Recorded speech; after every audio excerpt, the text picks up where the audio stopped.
سے حضور اکرم صلی اللہ علیہ وسلم نے اپنے صحابہ کو اللہ کی اطاعت پر، اس کی عبادت پر ایسا تیار کیا تھا کہ وہ اللہ کے حکم کے خلاف اللہ کے مخلوق کی اطاعت کرنے میں، اللہ کی مخلوق کی اطاعت کرنے میں اپنی ہلاکت یقین کرتے تھے، ایسا یقین بنایا تھا۔ آپ نے فرمایا، عدی بن حاتم نے سوال کیا آپ سے، یا رسول اللہ، ہم آپ پر ایمان لانے سے پہلے بھی اللہ ہی کو رب مانتے تھے، آپ پر ایمان لانے سے پہلے اللہ ہی کو رب مانتے تھے، ہم نے کبھی اللہ کے غیر کو اپنا رب نہیں بنایا، پھر اللہ نے قرآن میں کیوں فرمایا ہے اتخذوا احبارهم ورهبانهم اربابا من دون اللہ، کہ انہوں نے اپنے علماء اور مشائخ کو، اپنے احبار اور رہبان کو اللہ کے سوا میں رب بنایا ہوا تھا۔ آپ نے فرمایا، اے عدی یہ بتلاؤ، جب تمہارے احبار اور رہبان اور تمہارے مشائخ اللہ کی حرام کی ہوئی چیز کو حلال کرتے تھے، حلال کی ہوئی چیز کو حرام کرتے تھے، اور تم جانتے تھے کہ یہ غلط ہے، تم ان کی بات مانتے تھے یا نہیں مانتے تھے؟ ان کی بات مانتے تھے یا نہیں مانتے تھے؟ آپ نے یہ پوچھا۔ عدی بن حاتم نے عرض کیا کہ ہاں یا رسول اللہ، ہم ان کی بات مانا کرتے تھے، ہم تو آپ کی اطاعت کریں گے، آپ حلال کو حرام کہیں، حرام کو حلال کریں، ہم ان کی بات مانا کرتے تھے۔ تو آپ نے فرمایا، اے عدی، تب تو تم نے ان کو اللہ کے سوا اپنا رب بنا لیا تھا۔ یہاں ہے یہ بات، یہاں ہے یہ بات سوچنے کی، کہ حرام کو حلال کر دیا، حلال کو حرام کر دیا۔ تو آپ نے فرمایا، تب تو تم نے ان کو اپنا رب بنا لیا تھا۔ ایک بات ہے یہ کہ میں نے عرض کیا کہ عبادت اور اطاعت یہ اللہ کا حق ہے، عبادت اور اطاعت اللہ کا حق ہے۔ اللہ کے غیر کی جس طرح عبادت نہیں کی جا سکتی، اللہ کے غیر کی اطاعت نہیں کی جا سکتی، کہ وہ رب کا حق ہے۔ اس کا حق ہے کہ وہ رب کا حق ہے، وہ رب کا حق ہے کہ اسی کی اطاعت کی جائے اور اسی کی عبادت کی جائے، اس کی اطاعت کی جائے، اسی کی عبادت کی جائے۔ میرے عزیزو، عبادت صرف سر جھکانے کا نام نہیں ہے، عبادت صرف سر جھکانے کا نام نہیں ہے۔ اللہ تعالیٰ دیکھیں گے کہ زندگی کے تمام شعبوں میں اس کے دل کا جھکاؤ کس طرف ہے، دل کا جھکاؤ کس طرف ہے۔ نماز تو اللہ کے احکام میں سے ایک حکم ہے کہ اگر یہ نماز میں اپنا سر جھکائے ہوئے ہے بیت اللہ کی طرف اور اللہ کے سامنے، تو یہ سارے اسلام کا ایک حکم ہوا۔ یہ دیکھا جائے گا کہ معاملات میں، اخلاق میں، معاشرے میں اس کا جھکاؤ کس طرف ہے، اس کا جھکاؤ کس طرف ہے۔ صرف نماز میں جھکنا عبادت نہیں ہے، زندگی کے تمام شعبوں میں دیکھا جائے گا کہ اس کو جھکاؤ کس طرف ہے، اس کا جھکاؤ کس طرف ہے۔ جسے میں نے عرض کیا کہ عبادت تو اتباع سنت بھی عبادت ہے، اتباع سنت بھی عبادت ہے۔ یہ دیکھا جائے گا کہ ضروریات میں اس کا میلان، اس کا جھکاؤ کس طرف ہے، آیا سنت کے طریقوں کی طرف ہے یا غیروں کے طریقے کی طرف ہے۔ شادی میں دیکھا جائے گا اس کا دل کا جھکاؤ کس طرف ہے، آیا سنت کے طریقوں کی طرف ہے یا غیروں کے طریقوں کی طرف ہے۔ جھکنا صرف سر جھکانے کو نہیں کہتے، یہ تو جھکنا تو طریقہ عبادت ہے، جھکنا طریقہ عبادت ہے، جھکنا تو طریقہ عبادت ہے۔ لیکن عبادت کے زندگی کے تمام شعبوں میں اللہ کے امر کا پابند ہو کر چلنا، یہ عبادت ہے۔ ایک چیز میں نے عرض کی کہ ایمان کے بغیر دین پر استقامت نہیں ہے، ایمان کے بغیر دین پر استقامت نہیں۔ دوسری بات کہ ایمان کے بغیر وعدے پورے نہیں ہوتے، ایمان کے بغیر وعدے پورے نہیں ہوتے. اللہ تعالیٰ کے جتنے وعدے ہیں وہ وعدے یقین والوں کے لیے پورے ہوتے ہیں. آپ کے وعدوں کو دونوں سنتے تھے, منافقین بھی سنتے تھے, تعلیم کا حلقہ اجتماعی تھا, منافقین بھی وعدے سنا کرتے تھے اور صحابہ بھی وعدے سنا کرتے تھے. منافقین وعدے سن کر حالات کو دیکھتے تھے, منافقین وعدے سن کر حالات دیکھتے تھے. ایمان والے وعدے سن کر حکم دیکھتے تھے, ایمان والے وعدے سن کر حکم دیکھتے تھے, اور منافقین وعدے سن کر حالات دیکھتے تھے. سنو فرق, دونوں کا فرق ہے یہ, شک کرنے والوں کا بھی اور یقین کرنے والوں کا بھی. تو صحابہ وعدے سن کر حکم دیکھتے تھے, منافقین وعدے سن کر حالات دیکھتے تھے. اور اللہ تعالیٰ کی حکمت یہ ہے کہ اللہ رب العزت نے ہمیشہ اللہ نے ہمیشہ وعدے کیے ایمان والوں سے تنگ حالات میں, وعدے کیے تنگ حالات میں. جو حالات جتنے خراب ہوئے ان خراب حالات میں وعدے کیے. سنو, حدیبیہ میں فتح کا وعدہ, حدیبیہ میں فتح کا وعدہ, اور منافقین تو حدیبیہ میں گئے نہیں, منافقین تو حدیبیہ میں گئے نہیں. حدیبیہ میں کوئی منافق نہیں گیا, سب پیچھے رہے. انہیں اندازہ تھا حالات کا کہ ان کو شاید واپس کر دیا جائے گا, عمرہ نہیں کرنے دیا جائے گا. اللہ تعالی نے حدیبیہ کے موقع پر فتح کا وعدہ کیا. تو صحابہ خود فرماتے ہیں کہ تم لوگ تو مکے پر حملہ ہونے کو فتح کہتے ہو اور ہم حدیبیہ کو فتح کہتے ہیں, کیونکہ اللہ نے فرما دیا تھا اسی وقت انا فتحنا لک فتحا مبینا, کہ ہم نے آپ کو کھلی فتح دی ہے. حالانکہ فتح کی کوئی چیز نہیں حدیبیہ میں, حدیبیہ میں فتح کی کوئی چیز نہیں ہے. دب کر صلح کی گئی, عمرے سے روک دیا گیا, عمرے سے روک دیا گیا. ہاں جی ہاں, شیطان یہ وسوسہ پیدا کرتا ہے کہ شیطان یہ کہتا ہے کہ اگر یہ حق پر ہوتے, اگر یہ حق پر ہوتے اور نبی کے وعدے نعوذ باللہ سچے ہوتے, اگر نبی کے وعدے سچے ہوتے اور یہ حق پر ہوتے تو انہیں اللہ کے گھر سے کون روک سکتا تھا, انہیں اللہ کے گھر سے کون روک سکتا تھا. شیطان یہ وسوسہ پیدا کرے گا. تو منافقین نے یہ دیکھا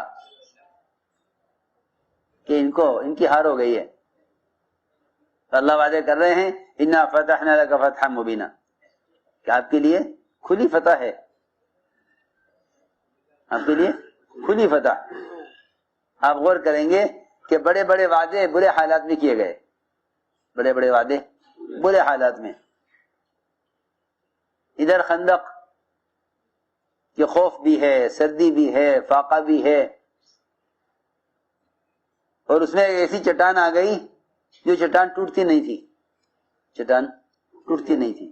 صحابہ تنگ آ گئے, عرض کیا آ کر کہ یا رسول اللہ ایسی چٹان آ گئی ہے جو ٹوٹتی نہیں ہے.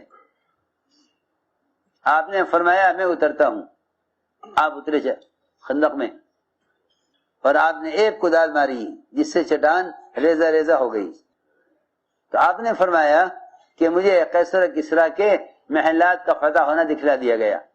یہاں منافقین نے یہ کہا کہ جب اللہ ان کو قیصر کسریٰ کے محلات دینے والے ہیں تو اس وقت کھانے کے لیے تو دے. اگر یہ وعدہ سچا ہوتا تو یہ فاقے سے کیوں ہوتے؟ یہ ہے سوال, یہ ہے سوال. منافقین کو اس کی الجھن تھی کہ اگر یہ حق پر ہوتے اور اللہ کا وعدہ ان کے لیے سچا ہوتا تو یہ فاقے سے کیوں ہوتے. کہ صحابہ کے پیٹ پر پتھر بندھے ہوئے اور خندق کی کھدائی ہو رہی ہے دشمن سے حفاظت کے لیے, ادھر دشمن کا خوف اور ادھر قیصر کسریٰ کے محلات کے فتح ہونے کی خوشخبری. تو بات یہ تھی کہ وعدوں کا یقین کریں گے ایمان والے, اور منافقین کا شک بڑھتا ہے حالات کو دیکھ کر,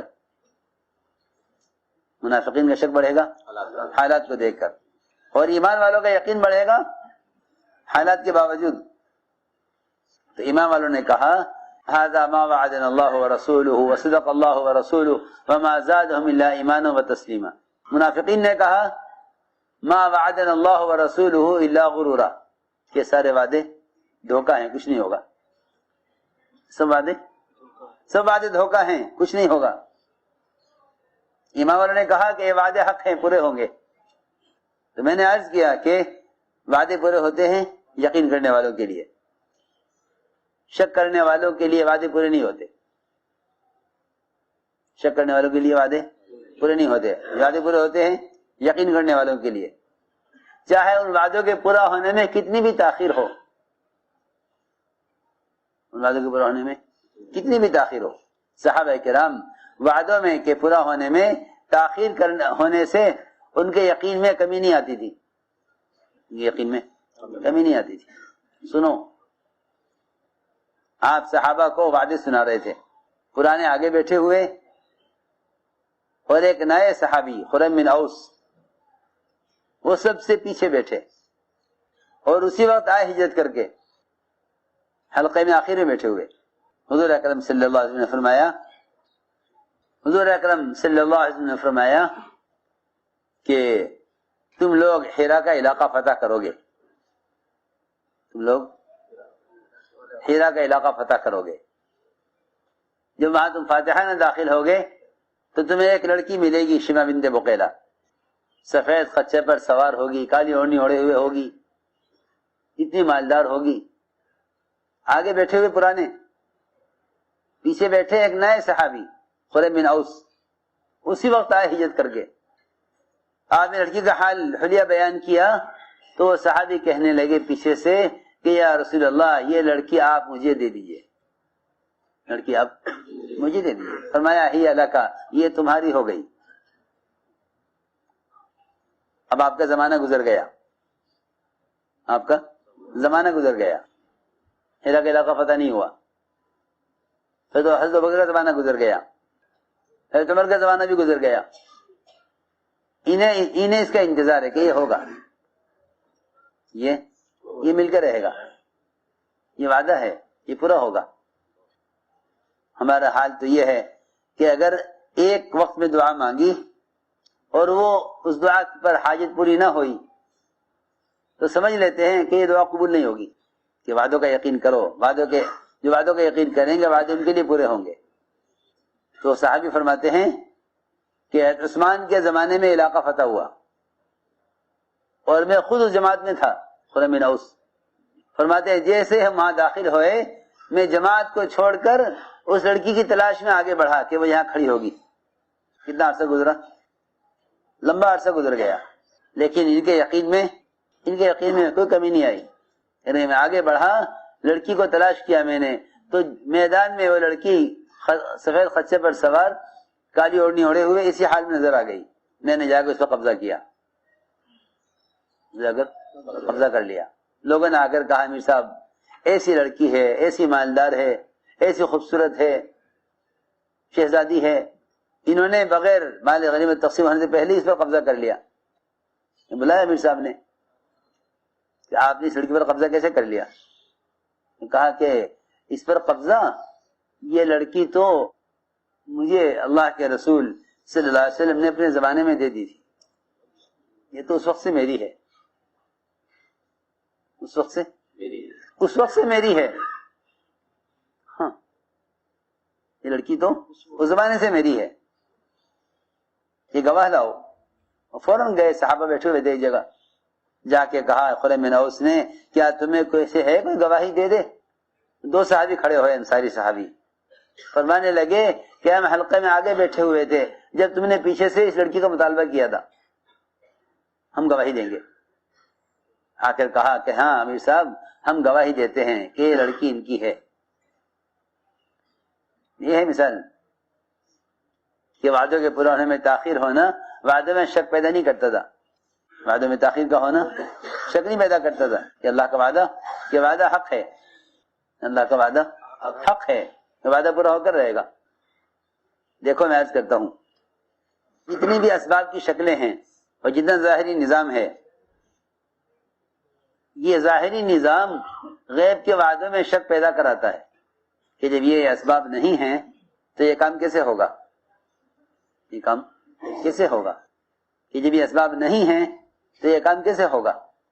جنہیں اللہ اسباب دیتے ہیں وہ بھی یہ کہتے ہیں کہ یہ اسباب ہیں تو کام ہو جائے گا، جنہیں اللہ اسباب نہیں دیتے وہ بھی یہ کہتے ہیں کہ جب یہ اسباب نہیں ہے تو کام کیسے ہوگا۔ معلوم یہ ہوا کہ اسباب کا ہونا بھی شک پیدا کرے اور نہ ہونا بھی شک پیدا کرے، کہ وعدے پورے ہوتے ہیں یقین کرنے والوں کے لیے، وعدے پورے ہوتے ہیں یقین کرنے والوں کے لیے، وعدے پورے ہوتے ہیں یقین کرنے والوں کے لیے۔ اس لیے فرمایا کہ سب سے بڑی طاقت اللہ کے ساتھ گمان ٹھیک کرنا ہے، سب سے بڑی طاقت اللہ کے ساتھ گمان ٹھیک کرنا ہے، کہ اللہ تعالیٰ خود فرماتے ہیں کہ میں اپنے بندے کے گمان کے ساتھ ہوں، میں اپنے بندے کے گمان کے ساتھ ہوں، انا عند ظن عبدی بی، میں اپنے بندے کے گمان کے ساتھ ہوں۔ گمان سے بڑی کوئی طاقت نہیں ہے، گمان سے بڑی کوئی طاقت نہیں ہے۔ اللہ کے ساتھ گمان ٹھیک کر لو تو بڑی سے بڑی طاقت کا انکار کر دو گے، اور اللہ کے ساتھ گمان ٹھیک نہ ہوا تو معمولی سی چیز تم پر غالب آ جائے گی، کہ اللہ کے ساتھ گمان ٹھیک کر لو۔ گمان سب سے بڑی طاقت ہے۔ ابراہیم علیہ السلام کو گمان تھا اس کا کہ اللہ دیکھ رہے ہیں، اللہ میرے ساتھ ہیں، اس کا گمان تھا، کہ اس گمان نے جبرائیل کی مدد کا انکار کروایا کہ ہمیں آپ کی حاجت نہیں ہے۔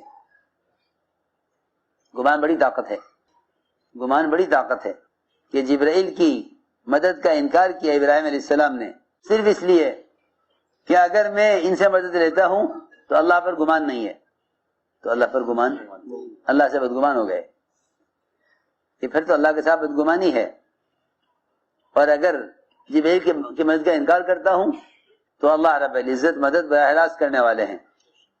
چنانچہ یہی ہوا کہ جبرائیل کی مدد کا انکار کر دیا، جبرائیل کی مدد کا انکار کر دیا۔ اللہ رب العزت نے آگ کو اپنے امر سے ٹھنڈا کیا، آگ کو اپنے حکم سے ٹھنڈا کیا، کہ اے ابراہیم جب تم نے اپنے اور ہمارے درمیان کسی کو ذریعہ نہیں بنایا تو ہم نے بھی اپنے اور آگ کے درمیان کسی کو ذریعہ نہیں بنایا۔ آگ کو اللہ نے اپنے امر سے ٹھنڈا کیا ہے، سبب سے نہیں، آگ کو اپنے امر سے ٹھنڈا کیا، کسی سبب سے نہیں، بلکہ آگ کو ٹھنڈا کیا اپنے حکم سے۔ تو ہم نے عرض کیا کہ گمان بڑی طاقت ہے، کیونکہ دو چیزیں ہیں مقابلے کی، نظر اور خبر، نظر اور خبر۔ خبر کا تعلق غیب سے ہے، نظر کا تعلق مشاہدے سے ہے، نظر کا تعلق مشاہدے سے ہے، خبر کا تعلق غیب سے ہے۔ سنو، نظر اور خبر یہ دو مقابلے کی چیزیں ہیں۔ نظر غیر یقینی ہے، خبر یقینی ہے، خبر یقینی ہے، نظر غیر یقینی ہے، کیونکہ خبر اللہ کی طرف سے ہے اور نظر مخلوق کی ہے، نظر مخلوق کی ہے، کہ نظر کا انکار کرو خبر کے مقابلے میں۔ ایمان بالغیب اسی کو کہتے ہیں، ایمان بالغیب اسی کو کہتے ہیں کہ نظر کا انکار کرو خبر کے مقابلے میں۔ ایک طرف خبر ہے، ایک طرف نظر ہے۔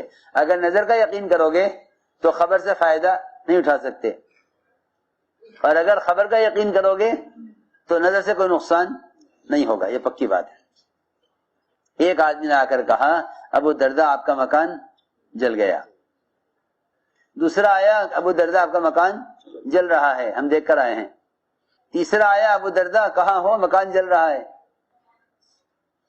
تینوں کو ایک جواب، تینوں کو ایک جواب، اور تینوں جوابات میں کوئی فرق نہیں ہوا۔ سمجھتے تھے کہ ہر اگلا جواب پچھلے جواب سے زیادہ یقینی تھا۔ یہ نہیں کہ اب تو دو کہہ رہے ہیں اب تو مان لینا چاہیے، تو تین کہہ رہے ہیں اب تو مان لینا چاہیے، کہ نہیں، یہ نہیں ہو سکتا۔ اللہ وعدہ خلاف نہیں ہے، اللہ وعدہ خلاف نہیں ہے، ایسا نہیں ہوگا،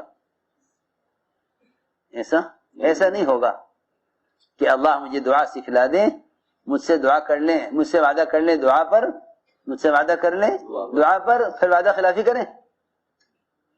لا یخلف اللہ المیعاد، کہ اللہ وعدہ خلاف نہیں ہے، کیونکہ وعدہ خلافی ہوتی ہے محتاجی کی وجہ سے. اللہ محتاجی سے پاک ہے.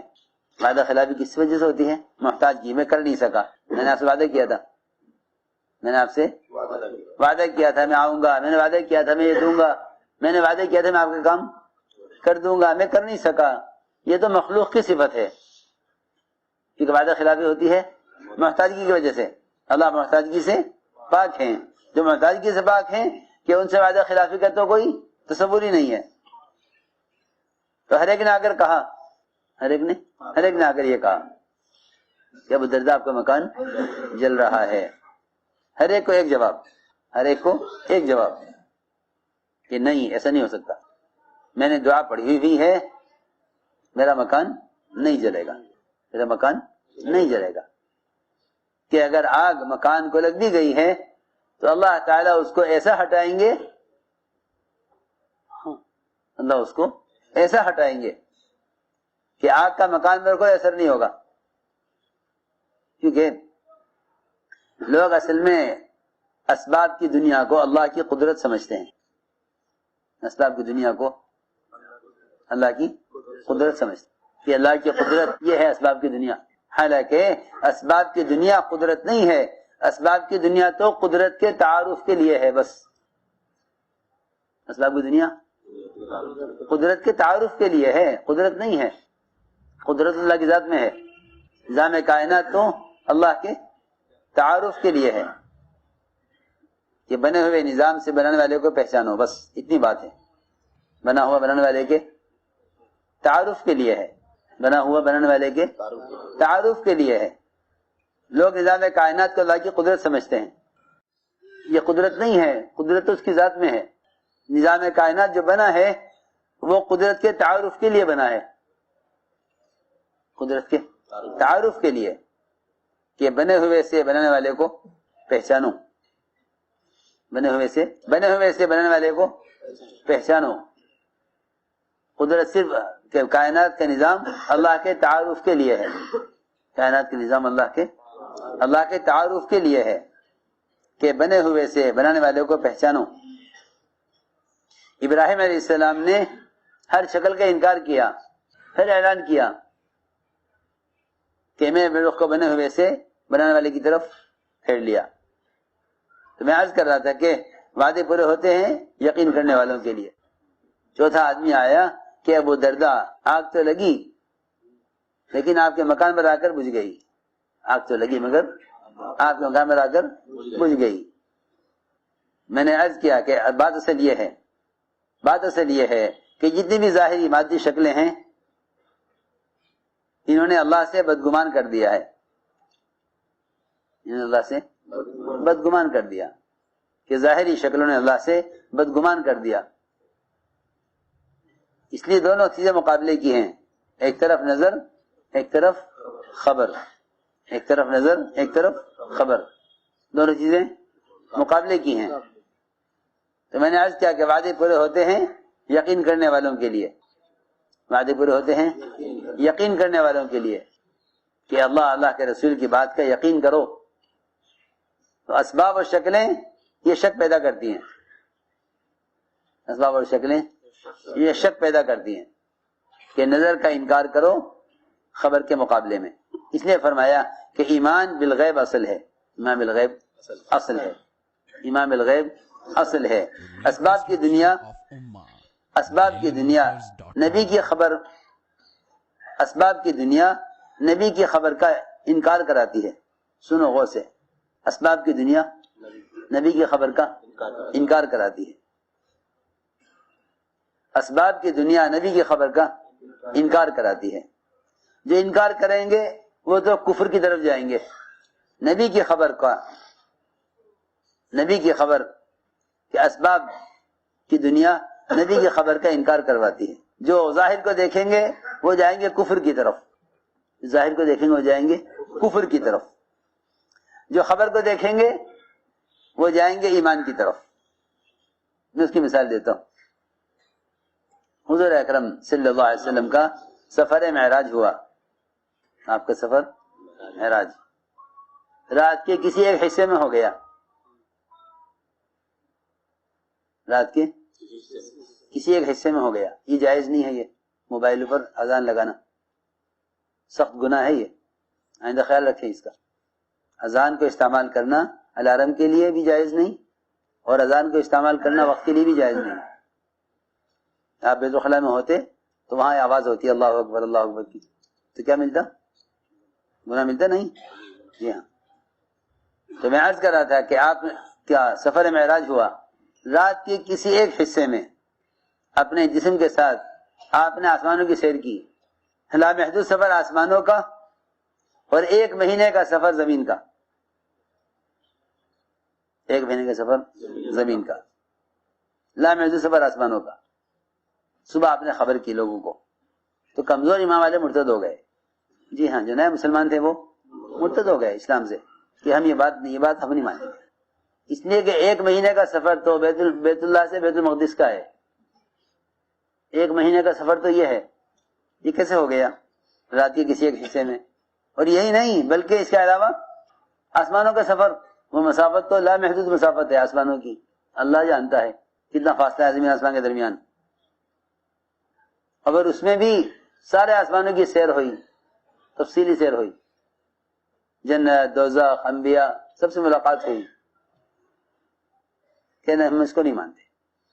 سنو، یہ ہے بات کہ اگر حضور اکرم صلی اللہ علیہ وسلم ایک عمل پر ایک وعدے کی خبر دے رہے ہیں اور آپ اپنے سفر معراج کی خبر دے رہے ہیں، تو ان دونوں میں کوئی فرق نہیں ہے، دونوں میں کوئی فرق نہیں ہے۔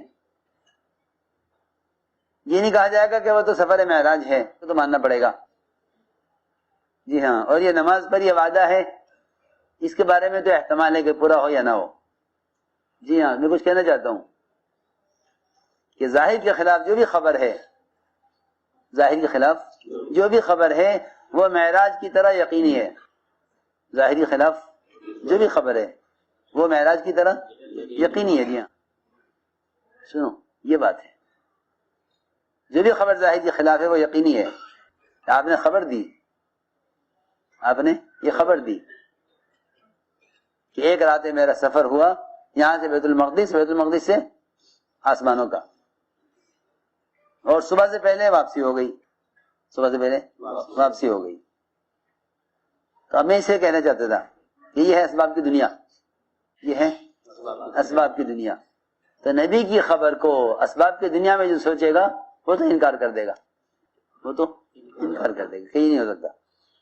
مشرکین نے تو سختی سے انکار کیا، اور کمزور ایمان والوں نے کہا کہ نہیں، ایسا نہیں ہو سکتا کہ نبی کی خبر میں شک کرنا اور نبی کی خبر میں کا انکار کرنا کہ یہ تو کفر کی طرف لے جائے گا، یقینی بات ہے، کفر ہے۔ تو جتنا یقینی آپ کا معراج کے سفر کی خبر دینا ہے، اتنا ہی یقینی آپ صلی اللہ علیہ وسلم کا اعمال کے ساتھ جو وعدے ہیں ان وعدوں کی خبر بھی اتنی یقینی ہے، وعدے کے ساتھ اعمال کے ساتھ جو وعدے ہیں وہ بھی اسی طرح یقینی ہے۔ ہم نے عرض کیا کہ وعدے پورے ہوں گے یقین کرنے والوں کے لیے، جو وعدوں میں شک کریں گے ان کے لیے وعدے پورے نہیں ہوں گے۔ ایک بات یہ ہے۔ تیسری بات یہ ہے کہ ایمان کے بغیر اعمال میں اخلاص نہیں ہوتا، ایمان کے بغیر اعمال میں اخلاص نہیں ہوتا، اس لیے کہ ایمان اخلاص ایک چیز ہے۔ ایک صحابی نے سوال کیا آپ سے کہ یا رسول اللہ ایمان کسے کہتے ہیں؟ فرمایا کہ ایمان اخلاص کو کہتے ہیں، ایمان اخلاص کو کہتے ہیں، ایمان اور اخلاص ایک چیز ہے۔ صحابی نے سوال کیا کہ ایمان کسے کہتے ہیں؟ فرمایا ایمان اخلاص کو کہتے ہیں، ایمان کے بغیر اعمال میں اخلاص بھی نہیں ہوتا۔ فرماتے تھے کہ جتنا ایمان میں ضعف ہوگا اعمال میں ریا داخل ہوگا، اعمال میں ریا داخل ہوگا، اعمال میں ریا داخل ہوتا ہے ایمان کے ضعف سے۔ چوتھی بات یہ ہے کہ ایمان کے بغیر اعمال پر اجر نہیں ملتا۔ ہم بڑے بڑے اعمال کر کے گزر جاتے ہیں، یہ نہیں معلوم کہ اس پر عمل پر اللہ کیا دینے والے ہیں۔ اگر اعمال پر ملنے والے اجر کا یقین نہ ہو تو اعمال عادت بن کر رہ جاتے ہیں، اعمال عادت بن کر رہ جاتے ہیں. حدیث میں آتا ہے جمعہ کے دن غسل کا کرنا گناہوں کو بالوں کی جڑوں میں سے کھینچ لیتا ہے. جمعہ کے دن غسل کا کرنا گناہوں کو بالوں کی جڑوں میں سے کھینچ لیتا ہے. یہ فرمایا حدیث میں الغسل یوم الجمعۃ یسل الخطایا من اصول الشعر استلالا، کہ جمعہ کے دن کا غسل کرنا گناہوں کو بالوں کی جڑوں میں سے بھی نکال دیتا ہے. اگر اعمال کے ساتھ جو اجر ہیں اس اجر کا یقین نہیں ہے تو احتساب نہیں ہے، احتساب نہیں ہے تو اجر بھی نہیں ہے. حضرت عمر فرمایا کرتے تھے لا اجر لمن لا حسبۃ له، کہ جس میں احتساب نہیں اس کے لیے کوئی اجر نہیں، جس میں احتساب نہیں اس کے لیے کوئی اجر نہیں. اس لیے میں نے عرض کیا کہ یہ 4 چیزیں بنیادی ہیں: اللہ کی دین پر استقامت، اور وعدوں کا پورا ہونا، اور عمل میں اخلاص، اور عمل پر اجر کا ملنا. اس لیے اللہ تعالیٰ کے وعدے حکموں کے ساتھ ہیں، اللہ کے وعدے حکموں کے ساتھ ہیں، اور قدرت وعدوں کے ساتھ ہے. قدرت اسباب کے ساتھ نہیں ہے، قدرت اسباب کے ساتھ نہیں ہے، قدرت وعدوں کے ساتھ ہے. قدرت وعدوں کے ساتھ ہے، اسباب کے ساتھ قدرت نہیں ہے. لوگ اللہ کی قدرت کو اسباب میں تلاش کرتے ہیں، اللہ کی قدرت کو اسباب میں تلاش کرتے ہیں. وہ سمجھتے ہیں کہ اسباب بنے ہیں قدرت سے کام بننے کے لیے، اسباب بنائے ہیں اللہ نے قدرت سے کام بنانے کے لیے، حالانکہ اللہ نے اسباب بنائے ہیں ایمان والوں کے امتحان کے لیے. اسباب بنائے ہیں ایمان والوں کے امتحان کے لیے. سارے اسباب بطور امتحان ہیں.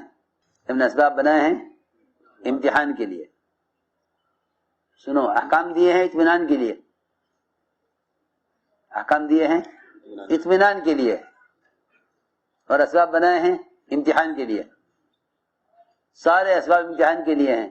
انا جعلنا ما علی الارض زینۃ لها لنبلوهم ایہم احسن عملا، کہ ہم نے تمہارے اعمال کو پرکھنے کے لیے دنیا کو اسباب سے چیزوں سے مزین کیا ہے.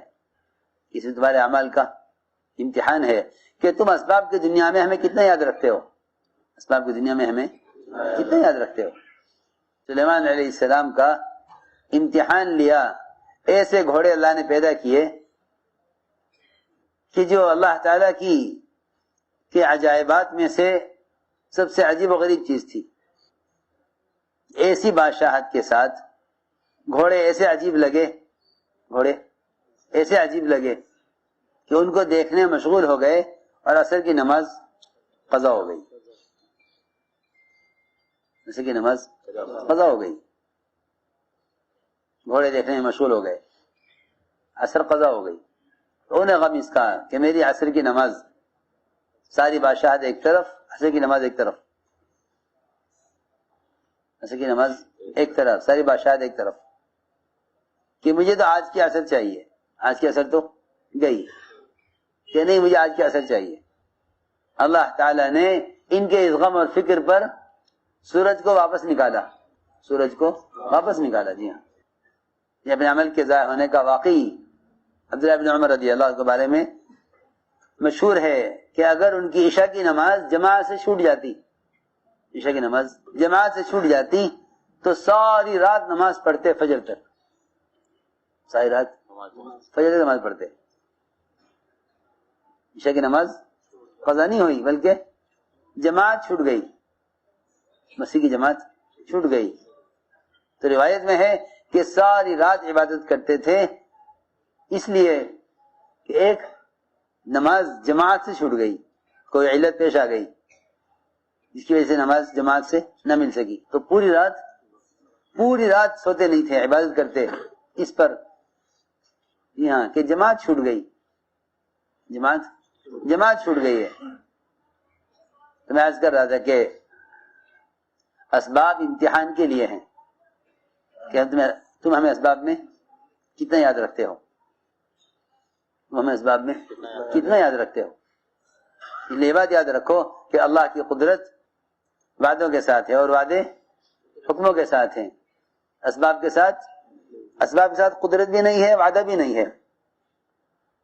اسباب کے ساتھ قدرت بھی نہیں، وعدہ بھی نہیں. لوگ اللہ تعالیٰ کے وعدوں کو اسباب میں تلاش کرتے ہیں، اور یہی وجہ ہے کہ سبب بنا کر اللہ کو پیش کرتے ہیں، سبب بنا کر اللہ کو سبب بنا کر پیش کرتے ہیں کہ نہیں، اللہ کو اسباب نہیں پیش کیے جاتے، اس کو اسباب پیش کرنا تو اس کی قدرت کا انکار کرنا ہے۔ جی ہاں، وہ قادر کیا ہوا جس کو سبب کی ضرورت ہو؟ کیوں بھائی؟ وہ قادر کیا ہوا؟ وہ قادر کیا ہوا جس کو سبب کی ضرورت ہو؟ کہ اللہ تعالیٰ کو عمل پیش کرو، اللہ تعالیٰ کو عمل پیش کرو، سبب نہیں، کہ اللہ کو عمل پیش کرو، سبب نہیں، کہ اے اللہ یہ تیرا وعدہ ہے اور یہ میرا عمل ہے، وعدے پورے ہو جائیں گے، وعدے پورے ہو جائیں گے۔ اے اللہ یہ تیرا وعدہ ہے اور یہ میرا عمل ہے۔ اللہ کو وہ چیز پیش کرو جس پر اس کا وعدہ ہے۔ لوگ اللہ کو وہ چیز پیش کر رہے ہیں جس پر اس کا وعدہ نہیں ہے۔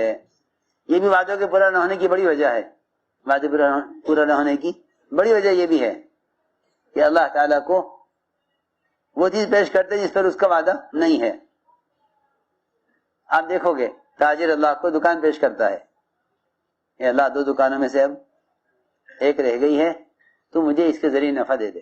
لوگ اللہ تعالیٰ سے مانگتے ہیں ذرائع کے طور پر، لوگ اللہ سے مانگتے ہیں ذرائع کے طور پر، اللہ کو ذرائع پیش کرتے ہیں۔ کتنے نکمے پن کی بات ہے کہ قادر مطلق کو اپنے اسباب پیش کرتے ہیں۔ ہاں دیکھو کتنی نکمے پن کی بات ہے کہ اللہ کرے گا تو کرے گا تو ہی، لیکن یہ میرے اسباب ہیں۔ اللہ کو فعال بھی کہہ رہا، اللہ کو فعال بھی کہہ رہا کہ تو ہی کرنے والا ہے، اور اللہ کو اسباب بھی پیش کر رہا۔ تو فعال کیا ہوا جس کو اسباب کی ضرورت ہو؟ وہ اللہ۔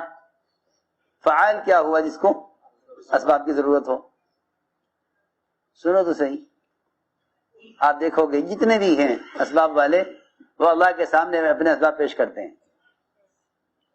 بیمار دوا پیش کرتا ہے، بیمار دوا پیش کرتا ہے، اے اللہ یہ دوا میں کھا رہا تو مجھے اس کے ذریعے سے شفا دے دے، یہ کہتے ہیں نا۔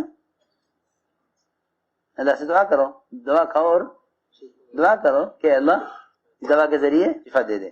تجارت کرو اور اللہ سے کہو کہ اللہ مجھے تجارت کے ذریعے سے نفع دے دے۔ زراعت کرو اور اللہ سے کہو کہ اللہ تمہیں زمین کے ذریعے سے غلہ دے دے۔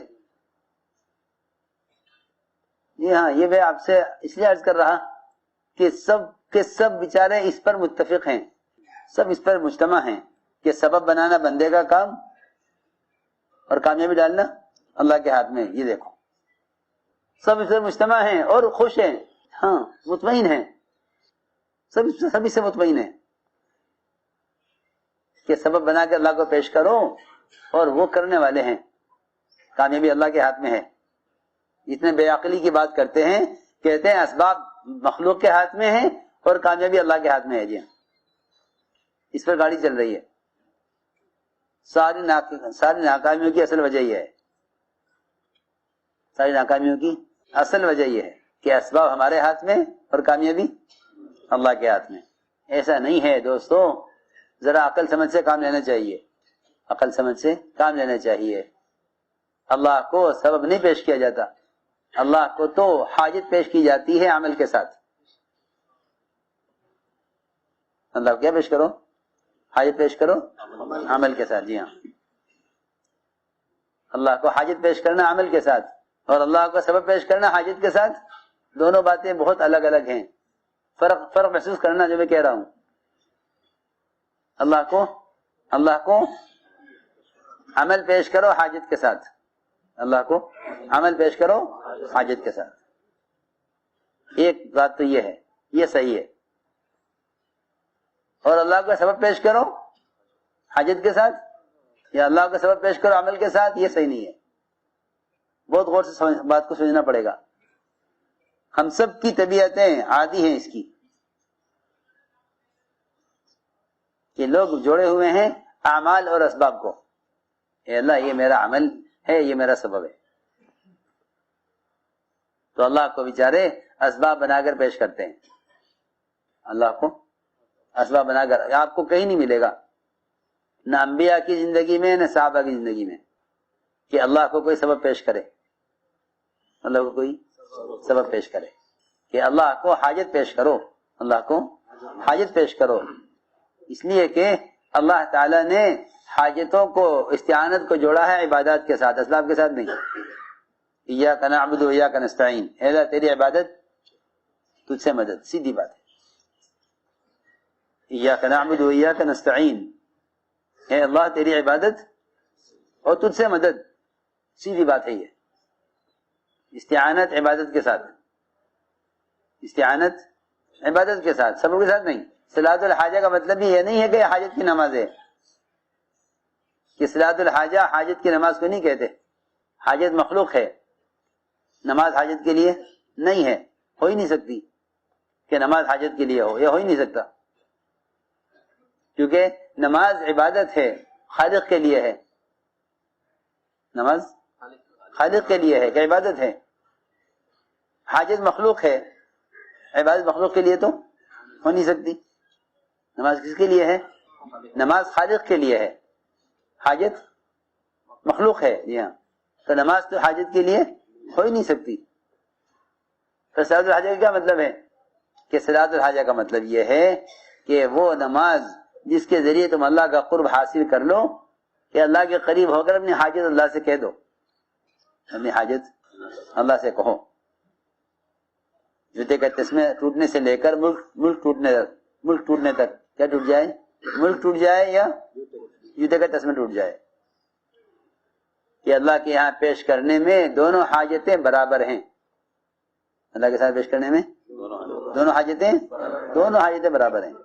ایک بہت بڑی حاجت ہے، کیا کہ ملک ٹوٹ رہا، کیا کروں، اور ایک تسمہ ٹوٹ گیا جوتے کا، ہاں دونوں حاجتیں ہیں کہ اللہ کے پیش کرنے میں دونوں برابر ہیں، چاہے ملک ٹوٹ رہا ہو چاہے جوتے کا تسمہ ٹوٹ رہا ہو۔ یہ فرمایا حدیث میں کہ حاجت تمہاری بڑی ہو یا چھوٹی، کہ اللہ کے سامنے کیا پیش کرو؟ اللہ کے سامنے حاجت پیش کرو عمل کے ساتھ، کہ اللہ کے سامنے سب نہ پیش کرو حاجت کے ساتھ، اللہ کے سامنے عمل پیش کرو حاجت کے ساتھ۔ جی ہاں، اے اللہ یہ میرا عمل ہے، یہ تیرا وعدہ ہے۔ بہت آسان راستہ کامیابی کا آسان راستہ ہے۔ اے اللہ یہ تیرا وعدہ ہے، یہ میرا عمل ہے۔ آپ جانتے ہیں کہ وہ آدمی جو غار میں پھنس گئے تھے، انہوں نے اپنا عمل پیش کیا، سیدھی بات ہے۔ اللہ کو کوئی مشورہ نہیں دیا۔ اب تو لوگ اللہ کو مشورہ دیتے ہیں، اللہ کو اسباب کے مشورے دیتے ہیں، جی ہاں، اللہ کو اسباب مشورے دیتے ہیں کہ اللہ کو حاجت پیش کرو عمل کے ساتھ۔ اے اللہ یہ میرا عمل ہے، تو یہ تیرا وعدہ ہے، تو ہمیں اپنے اس وعدے کے مطابق اس عمل کے ذریعے ہمیں یہاں سے نکال دے۔ 3 آدمی پھنسے غار میں، جن کے لیے سوائے موت کے اور کچھ نظر نہیں آتا تھا، کہ کوئی راستہ نکلنے کا نہیں ہے، کوئی راستہ نکلنے کا نہیں، کیا کریں؟ تینوں نے اتفاق اس پر کیا کہ تم نجات نہیں پا سکتے جب تک اللہ کے سامنے اپنے وہ اعمال پیش نہ کرو جو تم نے صرف اللہ کے لیے کیے ہیں، دوسرے کے نفع کے لیے۔ یہ بات بھی ہے، اس لیے کہ زمانے میں جو آدمی کچھ کرتا ہے اپنی ذات کے نفع کو دیکھتا ہے، دوسرے کے منافع کو نہیں دیکھتا۔ امت کے درمیان اختلاف کی بڑی وجہ یہ بھی ہے کہ ہر ایک کو اپنا ذاتی نفع چاہیے۔ تاجر کے گاہک کے درمیان، حاکم اور پبلک کے درمیان جہاں بھی اختلاف ہے، اس کی وجہ سے یہ ہے کہ ہر ایک کو اپنا نفع چاہیے، دیکھو گے آپ پوری دنیا میں جھگڑا اس پر ہے کہ ہر ایک کے سامنے اپنے ذاتی منافع ہیں، اپنا نفع دوسرے کا نقصان۔ اس قصے میں آپ دیکھو گے کہ اس قصے میں معاملات سے بڑھ کر احسان ملے گا۔ اس احسان کی قوت نے چٹان کو ہٹا دیا، جی ہاں، احسان میں بڑی قوت ہے، جی ہاں۔ یہاں ذکر کا، تلاوت کا، عبادت کا، نماز کا، روزے کا، حج اور عمرے کا کوئی ذکر نہیں ہے۔ یہاں 3 لائن کا کیا اعمال ہیں؟ معاملات، اخلاق اور معاشرہ۔ جب کوئی بچاؤ کا راستہ نہیں بنا تو کیا ہوا کہ آؤ اللہ کے سامنے وہ اعمال پیش کرتے ہیں جو ہم نے اللہ کے لیے کیے ہیں، دوسرے کے نفع کے لیے، ذاتی فائدہ اس میں ہمارا کوئی نہیں تھا۔ اس واقعے میں بتایا ہے کہ اللہ کو کیا پیش کیا جائے، اللہ کو کیا پیش کیا جائے۔ ایک نے عمل پیش کیا، اے اللہ میری چچا کی لڑکی مجھے سب سے زیادہ محبوب تھی، میں اسے خلوت چاہتا تھا، وہ انکار کرتی تھی، پھر اسے تنگی آ گئی، وہ محتاج ہو کے میرے پاس آئی، میں نے اس کو 120 دینار دینے طے کیے اس شرط پر کہ وہ مجھے اپنے ساتھ خلوت کا موقع دے۔ مجبور ہو گئی، وہ مجبور ہو گئی، اس نے اپنے آپ کو میرے حوالے کر دیا۔ اے اللہ میں اس کی ٹانگوں کے درمیان بیٹھ گیا اور مجھے اس کے ساتھ زنا کرنے میں کوئی رکاوٹ نہیں تھی، میں محض تیرے خوف کی وجہ سے میں نے یہ کام نہیں کیا۔ اس کے 20 دینار دے دیے۔ اس نے کہا کہ یہ تمہاری شرط پوری نہیں ہوئی تو مال کیوں دے رہے ہو؟ کہ نہیں، یہ احسان ہے، یہ لے جا، میں یہ کام نہیں کروں گا۔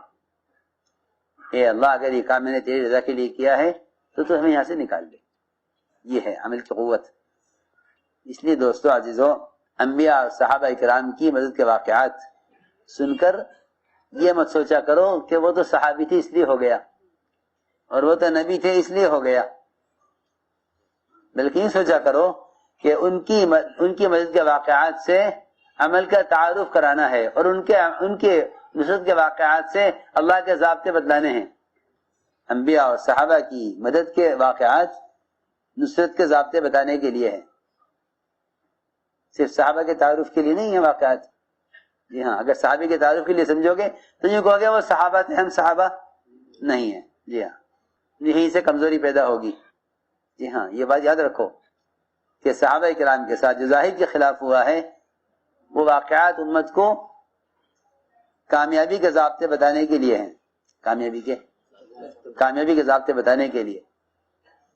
یہ کامیابی کے ضابطے یہ ہیں، کامیابی کے ضابطے یہ ہیں۔ اس نے عمل پیش کیا معاشرے میں احسان کا، چٹان ہلی، راستہ نہیں بنا۔ دوسرے نے عمل پیش کیا اخلاق میں کہ اپنے والدین کی سراہنے صبح تک دودھ کے پیالے لے کر کھڑا رہا کہ جب سو کر اٹھیں گے تو انہیں دودھ پلاؤں گا، اور صبح ہو گئی، نیند سے اٹھانا مناسب نہیں سمجھا، اپنے بچوں کو دودھ پلانا پہلے اچھا نہیں لگا۔ اس زمانے میں تو والدین کے ساتھ معاملہ جانوروں کا سا ہے۔ دیکھو دنیا میں کوئی جانور ایسا نہیں ہے جو اپنے والدین کو پہچانتا ہو۔ حیوانات کی یہ کا مزاج ہے، یہ کہ والدین کو سب تک جانتے ہیں جب تک وہ خود محتاج ہوتے ہیں۔ جی ہاں، چرنے والے جانور، پھاڑ کھانے والے جانور، اڑنے والے جانور جب یہ اپنی ضرورت خود پوری کرنے لگتے ہیں تو ان کے والد کا رشتہ ختم ہو جاتا ہے، ان کے ماں کا رشتہ ختم ہو جاتا ہے۔ جی ہاں، اس وقت تک رشتہ رہتا ہے جب تک یہ اپنی حاجت خود پوری نہیں کر سکتے۔ یہ حیوانیت انسانوں میں بڑی تیزی کے ساتھ آ رہی ہے کہ والدین بوجھ بن جاتے ہیں، والدین بوجھ۔ جی ہاں، تجھے اپنا بوجھ یاد نہیں جب انہوں نے تجھے اٹھایا تھا۔ جی ہاں، ان کے بوجھ کو دیکھ رہا، اپنے بوجھ کو نہیں دیکھ رہا۔ جی ہاں، حملته امه کرہا وضعته کرہا۔ جی ہاں، کہ تجھے پیٹ میں اٹھانے کی ناگواری اور تجھے جننے کی ناگواری، وہ تو بھول گیا۔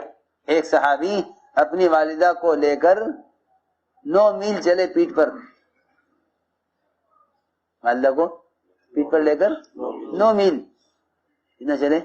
9 میل۔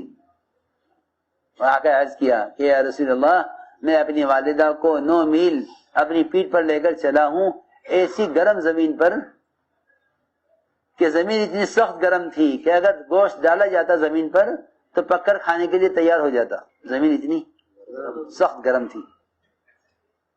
تو صحابی نے سوال کیا آپ سے کہ کیا میں نے ماں کا حق ادا کر دیا؟ تو آپ نے فرمایا کہ تیری پیدائش پر جو اس کو درد کی لہریں اٹھی ہیں، شاید ایک لہر کا حق ادا ہوا ہو، شاید ایک لہر کا، وہ بھی شاید فرمایا، شاید ایک لہر کا حق ادا ہوا ہو۔ تو میں نے عرض کیا کہ وہ تمام رات دودھ کے پیالے پہ کھڑے رہے، جب والد سو کر اٹھے ان کو دودھ پلایا، پھر بچوں کو پلایا۔ اے اللہ اگر میں نے یہ احسان اپنے والدین پر کیا ہے تیرے رضا کے لیے تو چٹان ہٹا دے. اس کے عمل پر چٹان سر کی لیکن نکلا کوئی نہیں. کہ دین مجموعہ ہے، امت بھی مجموعہ ہے. تیسرے عمل پیش کیا، اے اللہ میرے ہاں ایک مزدور نے مزدوری کی اور وہ اپنا حق چھوڑ کر چلا گیا، میں نے اس کے حق سے مال تیار کیا، وہ بہت مدت تک نہیں آیا اور یہ سارا مال میں نے اس کے لیے، یہ سارا مال میں نے اس کے مال سے تیار کیا. ایک عرصے کے بعد آیا تو میں نے سارا مال اس کو دیا،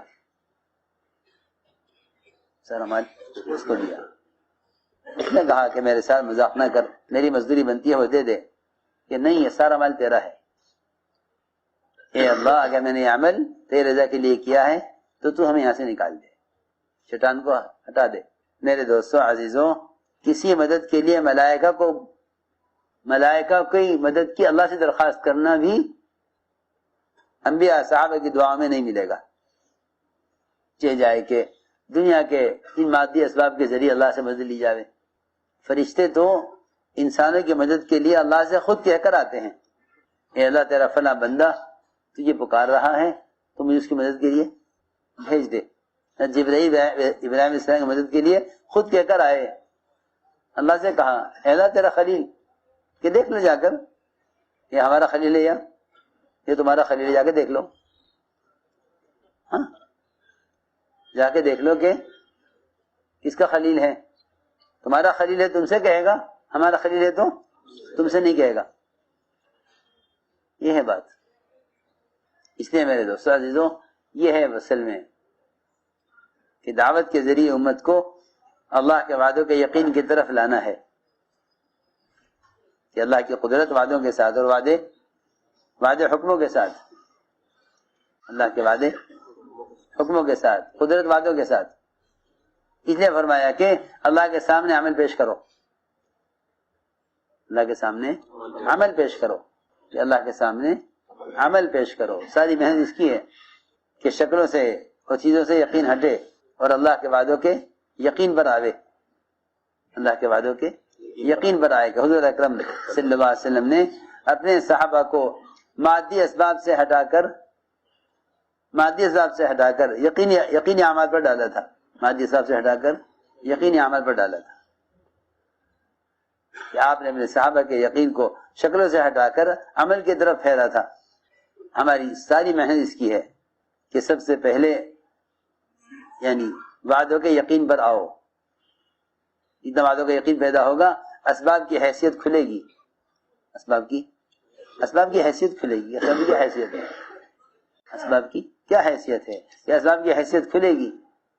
اعمال یقینی بنیں گے تو اسباب کی حیثیت کھلے گی. یہ ہے اصل بات کہ امت کو دعوت کے ذریعے سے اعمال کی طرف لانا ہے.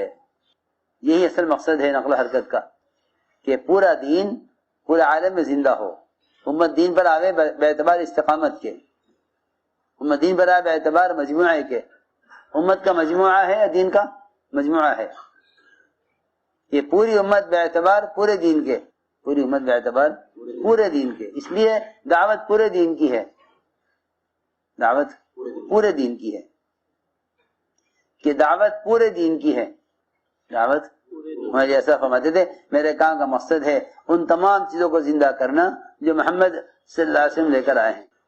اس کے لیے نقل و حرکت ہے، اس کے لیے نقل و حرکت ہے کہ اپنے دین کو لے کر حرکت میں آؤ، دین کو لے کر حرکت میں آؤ. اس لیے کہ اصل سنت یہی ہے، دعوت کی سنت یہی ہے، کہ دعوت کی سنت یہی ہے کہ اپنے دین کو لے کر حرکت میں آؤ. جتنے بھی ذرائع بات کے پہنچانے کے ہیں سارے ذرائع غیر مسنون ہیں، تمام ذرائع غیر مسنون ہیں.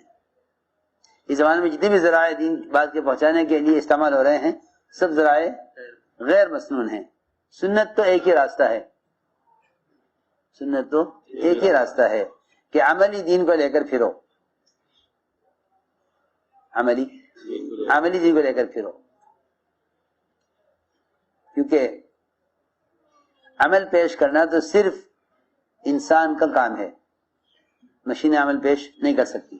علی رضی اللہ عنہ عراق گئے، عراق والوں نے کہا کہ حضور اکرم صلی اللہ علیہ وسلم کے طریقے پر ہمیں وضو سکھلائیے، اور فرمایا لاؤ لوٹے میں پانی، اونچی جگہ بیٹھ کر وضو کیا، اونچی جگہ بیٹھ کر وضو کیا، سب عراق والوں نے آپ کا وضو دیکھا۔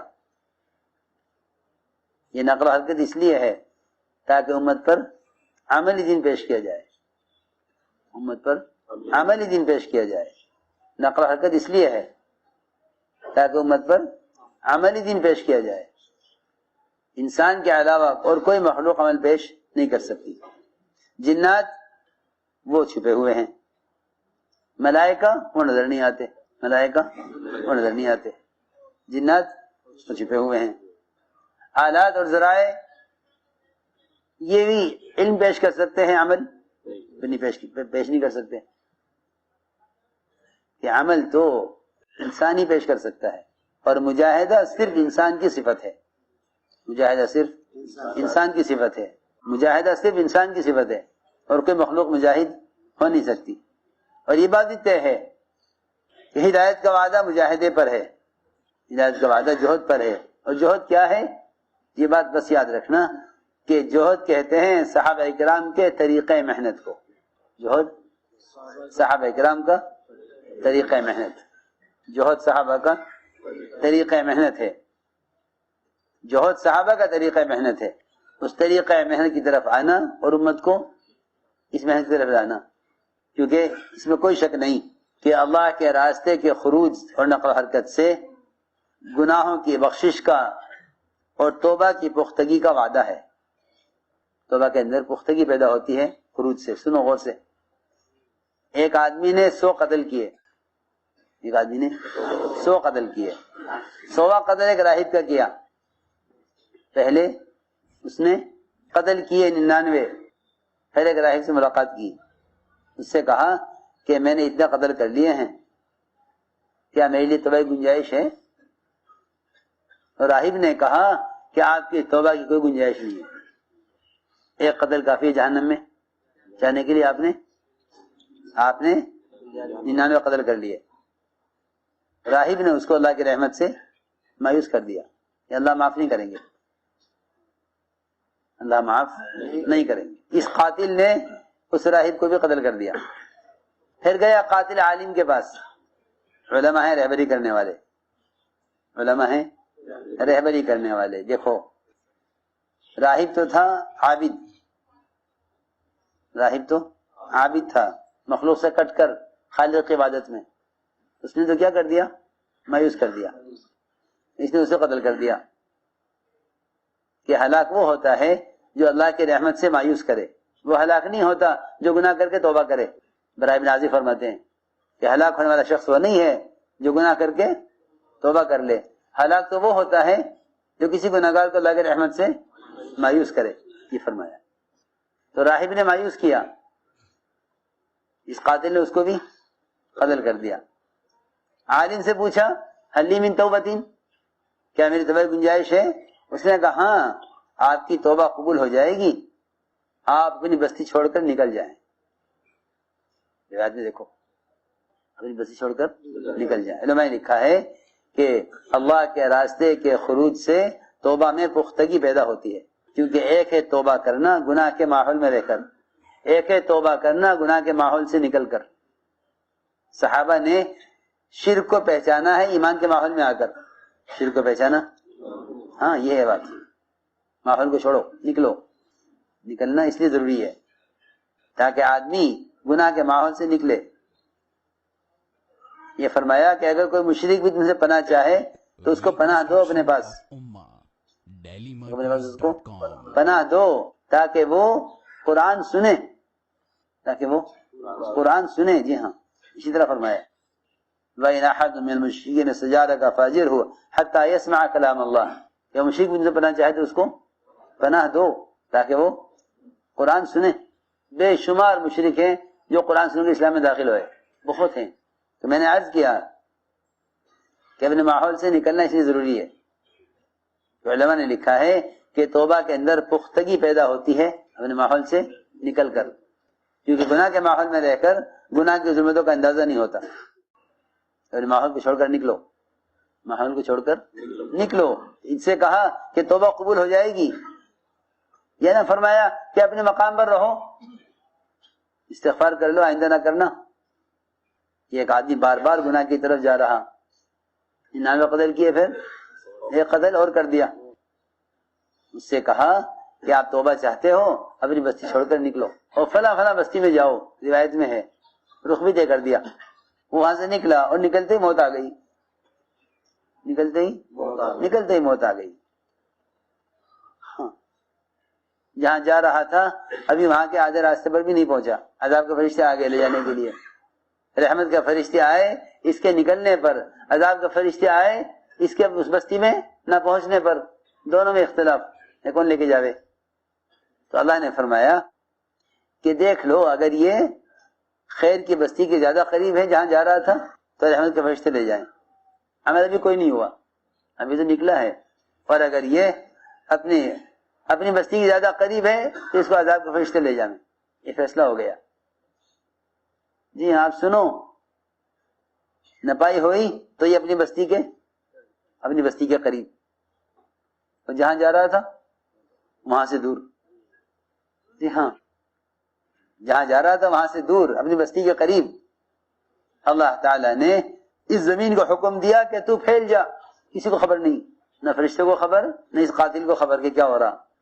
ہمارا حصہ فرماتے تھے کہ یہ دعوت اللہ کا راستہ، یہ تو مغفرت کا اتنا یقینی ہے کہ اس باغ کا پہلا پھل ہے مغفرت. اس باغ کا پہلا پھل ہے مغفرت. آپ لوگ رنگا جانتے ہو؟ نہیں، رنگا جانتے ہو؟ رنگا، ہاں، یہ یوپی میں بولا جاتا ہے. کیوں ماسٹر صاحب، رنگا جانتے ہو؟ نہیں، لکھنؤ والے کہاں جانتے ہوں گے؟ نہیں جانتے نا؟ ہاں، لکھنؤ والے بڑے مہذب ہو، تم نہیں جانتے رنگا کیا ہوتا ہے. ایک رنگا ہوتا ہے، جانتے ہو؟ آپ بازار سے کوئی چیز لیں تو وہ تھوڑا سا سامان آپ کو اپنی طرف سے الگ دے دیتے دیں، تھوڑا سا زیادہ، اسے رنگا کہتے ہیں. اور حضرت فرماتے تھے کہ مغفرت اس راستے میں رنگے میں مل جائے گی. مغفرت اس راستے میں رنگے میں مل جائے گی. لو، مغفرت اس راستے میں رنگے میں مل جائے گی. ساری امت کو جہنم سے بچانا امت کی ذمہ داری ہے. رہا مغفرت، وہ تو رنگے میں مل جائے گی. اللہ نے اس کی مغفرت کے لیے اس زمین سے فرمایا پھیل جا، اس زمین سے کہا سمٹ جا. جہاں جا رہا تھا اس سے فرمایا قریب ہو جا، اور جہاں سے نکلا تھا اس سے فرمایا دور ہو جا. جی ہاں، ساری زمین کے نظام کو ہلا دیا اللہ نے اپنے راستے میں نکلنے والے 100 قتل کرنے والے کی مغفرت کے لیے. یہ قصے کا خلاصہ ہوا، یہ تھی بات. چنانچہ رحمت کے فرشتے اس کو لے گئے. لکھا علماء نے کہ یہ اس کا نکلنا، اس کا اپنے مقام سے نکلنا، اس نے اس کی توبہ کے اندر پختگی پیدا کی ہے. یہ یقینی بات ہے کہ جو اللہ کی طرف رسول کا قدم اٹھاتا ہے کہ اللہ رب العزت اس کی اس طرح مغفرت فرماتے ہیں. اس لیے میرے دوستو عزم کرو کہ انشاءاللہ باعتبار امت کے ہمیں کام کرنا ہے، کیونکہ یہ امت باعتبار امت کے ہے، یہ امت باعتبار امت کے ہے، یہ امت باعتبار فرد کے نہیں ہے. ساری کی ساری امت ایک جسم کے اعضاء کی طرح ہے، اور ساری کی ساری امت ایک کشتی کی سوار ہے. ساری امت ایک کشتی کی سوار ہے. اگر ایک آدمی سوراخ کر رہا ہے کشتی میں تو سب کی ذمہ داری اس کو پکڑنے کی ہے.